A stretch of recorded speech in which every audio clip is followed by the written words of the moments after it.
Nikita Kucherov, who is definitely one of the most offensively gifted players today, has given us fans a lot of entertainment over the years.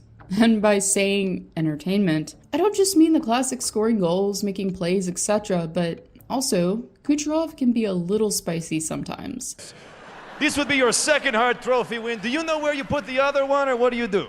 Yeah, it's at my office. So much enthusiasm from Kucherov! Therefore, in response to my patron, Thosha G's request, we're going to take a look at a slew of moments in which Kucherov became the villain. It's important to keep in mind that I have done a Jerk Moments video on number 86 as well, so be sure to check that out also. And with that, here are 4 moments in which Kucherov was the main villain.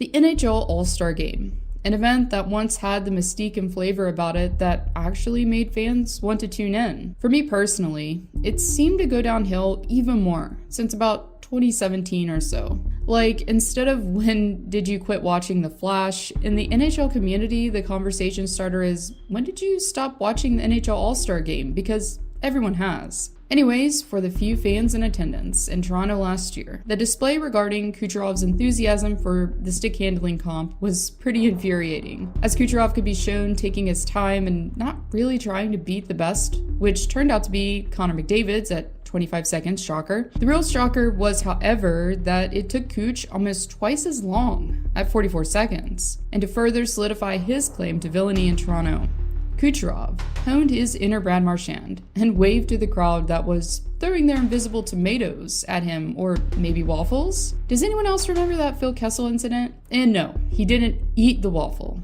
It wasn't a hot dog.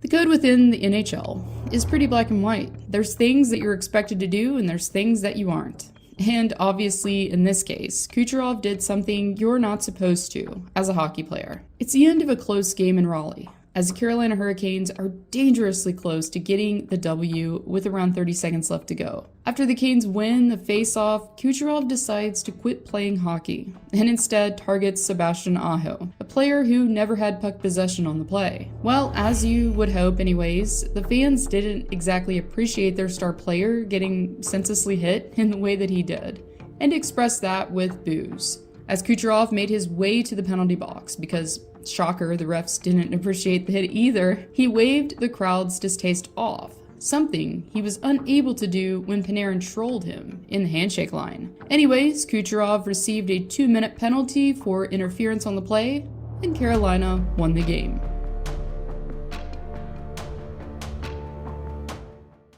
(2019). It doesn't seem all that long ago that the Columbus Blue Jackets made a statement by sweeping the Tampa Bay Lightning in the first round of the playoffs. And if you're a Blue Jackets fan, that was probably the only thing that was good about 2019. Anyways, it was during Game 2 of the quarterfinals in Tampa that Kucherov decided to take his frustration out on an unsuspecting opponent. As the Lightning were down by 4 with less than 5 minutes to go in the third, Marcus Nudivara was attempting to corral the puck in his own end. Unfortunately, he was unable to make any sort of play due to getting tripped and then brutally shoved into the boards by Kucherov. This ordeal caused a scrum to ensue thereafter as the officials convened to decide the forward's fate. In result of his careless play, Kucherov was ejected from the game and later suspended for Game 3.